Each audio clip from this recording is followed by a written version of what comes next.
In this video, I share a strategy which I think all you renegades should be utilizing to some degree. In my previous video, I explained why you want to do what over 95% of modern humans aren't doing. If you haven't seen this video, I highly recommend to do so since it will put this video in context. Saw this video? Then you know by now that I'm referring to re-inviting acute stressors into your life. Doing this intelligently and intermittently will activate longevity genes and pathways evolution equipped us with in order to make us more resilient to life's challenges. Now, there are several overarching strategies you can and perhaps even should explore and ingrain into your life that will activate those genes and increase overall vitality, health and performance. In this short video, I dive deeper into one of these strategies, namely cold water exposure. Cold water exposure gained lots of popularity in the past 5 years, partially because of the outstanding achievements and work of the Iceman Wim Hof. Yet cold and cold exposure isn't something new. Back in the days, our hunter-gatherer relatives were consistently exposed to cold, and hot showers were unknown until late in the Industrial Revolution.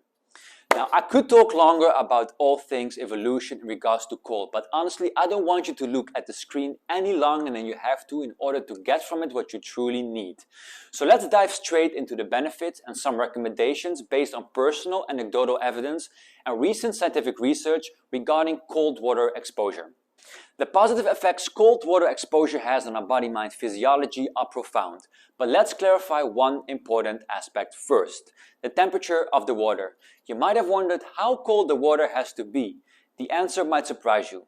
In contrast to what you often see on Instagram, it doesn't have to be a circle sawed in Arctic ice. To induce the so-called beneficial hypothermic effect, the water needs to be 15 degrees Celsius or 59 degrees Fahrenheit or less. Now, if your primary concern is to build toughness, go as cold as you can handle safely. It should be uncomfortable, but not so uncomfortable yet you cannot stay in.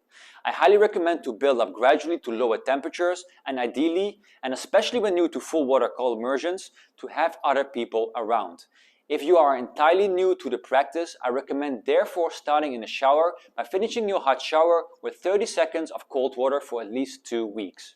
Okay, so now you know how cold, how to progress, and how to start. But what about the benefits? Why would you possibly do this to yourself? What is there to gain? Well, the answer on a physiological level is a whole lot. Firstly, there is the effect cold water has on your metabolism. Exposing yourself to cold will increase the rate of metabolism or energy utilization significantly through the activation of what is called brown fat adipose tissue. This brown fat tissue is filled with mitochondria. Brown fat has much more of these energy factories than white fat, which uses calories in order to produce heat. This is greatly demonstrated by several studies published in reformed journals. Besides, there are indications that regular brown fat activation helps with using regular white fat tissue as fuel, improves insulin sensitivity, and releases the hunger-suppressing hormone leptin into your bloodstream. Therefore, cold water exposure might be a very beneficial strategy to utilize to shed excessive weight, reverse metabolic disease, and move towards true health and vitality. Secondly, since cold water exposure is an acute stressor, it will result into the release of dopamine and adrenaline into your body-mind. This will not merely energize and motivate you for a few hours, it will simultaneously activate primarily your innate immune system and release anti-inflammatory markers. See this as a natural energy and immunity booster that you as a renegade want to take frequently. Thirdly, there's quite some subjective evidence that cold water exposure helps individuals dealing with depression. It is plausible this too is related to elevated dopamine levels responsible for drive and motivation. Let's touch on duration next. How long should you expose yourself to cold water to reap those benefits I just named? The same paper I just referred to stresses that for the metabolic effects, 11 minutes seems to be an effective orientation. Those 11 minutes refer to the total cold immersion time per week. This means you could spread it over, for instance, 3 weekly sessions in which you aim for 4-minute immersion per time. Also, for the best metabolic effects, avoid a warm shower or bath right after the exposure. You want your body to warm itself up by producing its own heat. Now, if metabolism is not your primary interest, but rather getting more energy and an immunity booster, you can shorten the time. My advice is then to aim for at least 1 minute and to go as cold as you safely can handle. It is not about going in and out as fast as you can with this practice. Truly be with the discomfort while trying to keep your mind as calm as possible while the body is under stress.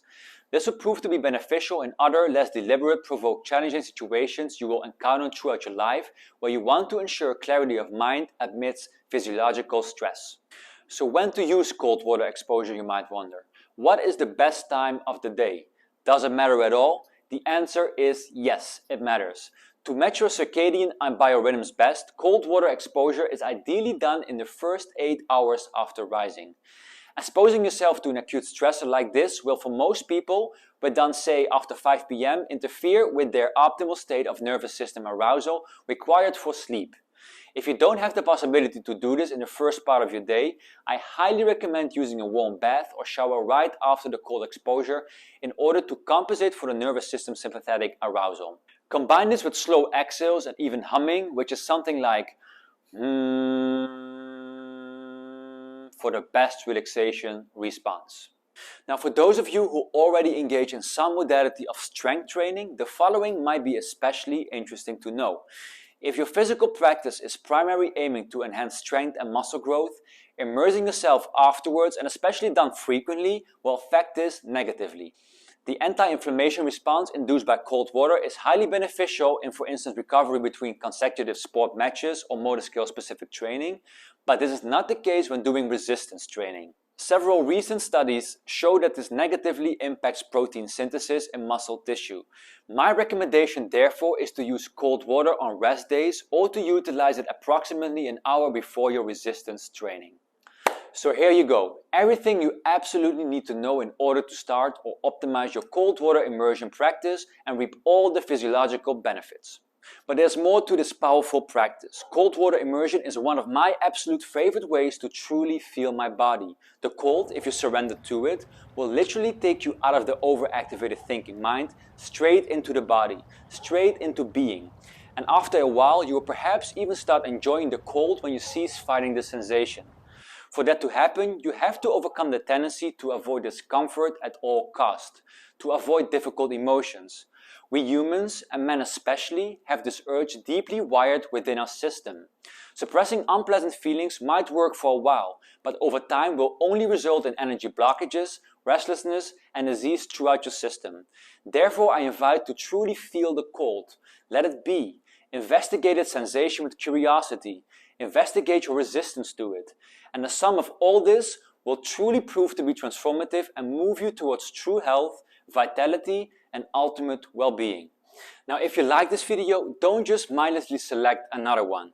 Ask yourself first, is this the best way that I can use my time right now, and act only then.